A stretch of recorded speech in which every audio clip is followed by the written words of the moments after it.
بسم اللہ الرحمن الرحیم وبہ نستعین ومن شر حاسد اذا حسد۔ ہمارے ہاں بہت ایک اہم سوال جو گردش کرتا ہے اور لوگ پوچھتے ہیں اور جس پر لوگ عمل بھی کرتے ہیں،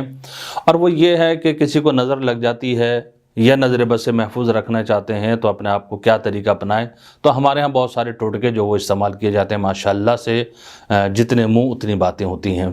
اور بزرگان سے سینہ بسینہ جو ہے اور چلتا ہوا آ رہا ہے کہ جی جوتے سے اتار لیں، جی لال مرچوں سے اتار لیجئے، جی آپ جو ہے بچہ ہے تو اس کے جو ہے ایک تل جو ہے پیشانی پر جو ہے یا جو گال پر لگا دیں تاکہ نظر بد سے جو وہ محفوظ رہے گا، کوئی انڈے سے جو نظر اتار رہا ہوتا الا ماشاء اللہ طریقے جو ہمارے ہاں بیان کیے جاتے ہیں، لیکن ان کی کوئی شرعی حیثیت نہیں ہے، شریعت نے ان کو بیان نہیں کیا، کیونکہ ہمارے پاس در اہل بیت علیہ الصلوۃ والسلام ہے۔ آئیے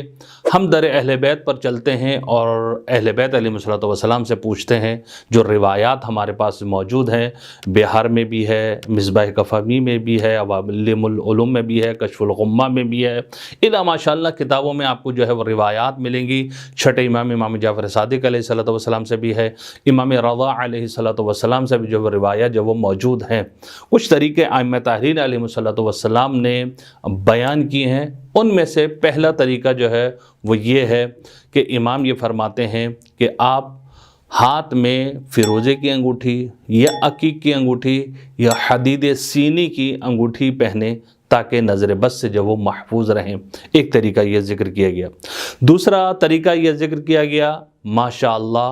لا قوت الا باللہ العلی العظیم، 3 مرتبہ جو آپ تلاوت کریں تو نظر بد سے جو آپ محفوظ رہیں گے۔ ایک طریقہ اور ذکر کیا گیا جو بہت ہی مشہور ہے، اور وہ ہے حرز جواد کا، جو امام محمد تقی علیہ السلام نے مامون کو جو ہے بلاؤں سے دوری کے لیے، بچنے سے دوری کے لیے دیا تھا۔ حرز جواد ہے، حرز جواد جو ہے انسان جو وہ پہن لے۔ ایک اور طریقہ ہے جو ائمہ طاہرین علیہ السلام نے جو ہے وہ ذکر کیا ہے، اور وہ یہ ہے کہ انسان جو ہے سورہ ناس، سورہ فلق، سورہ توحید اور آیت الکرسی کی تلاوت کرے اور اپنے اوپر جو ہے وہ دم کر لے، یا بعض جگہ پر ہے کہ لکھ لے اور اپنے پاس جو ہے وہ رکھے، تو انسان جو نظر بد سے جو وہ محفوظ رہے گا۔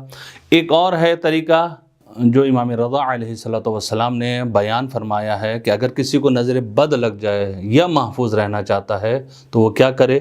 کہ اپنے دونوں ہاتھوں کو چہرے کے مقابل میں لے کر آئے، جیسے کہ انسان نماز کی حالت میں دعا قنوت پڑھتا ہے، اس طریقے سے لے کر آئے،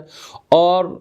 لانے کے بعد جو ہے سورہ حمد، سورہ قل هو اللہ احد، سورہ ناس اور سورہ فلق کی تلاوت کرے۔ تلاوت کرنے کے بعد جو ہے یہ ہاتھ جو انسان کے ہیں وہ اپنے رخساروں پر پھیر لے تاکہ نظر بد سے جو انسان جو محفوظ رہے گا۔ اگر نظر لگی ہوئی ہے تو وہ دور ہو جائے گی۔ اور آخری طریقہ اور مختصر طریقہ وہ یہ ہے کہ اگر کسی کو نظر بد لگ جائے تو سورہ فلق اور سورہ ناس اور سورہ قلم کی آخری 2 آیات انسان پڑھے تو نظر بد سے جو محفوظ رہے گا، یا نظر بد جو ہے دور ہو جائے گی، یا جس کو لگی ہے اس کے اوپر جو ہے آپ دم کر دیں تو نظر بد دور ہو جائے گی انشاءاللہ۔ والسلام علیکم ورحمۃ اللہ وبرکاتہ۔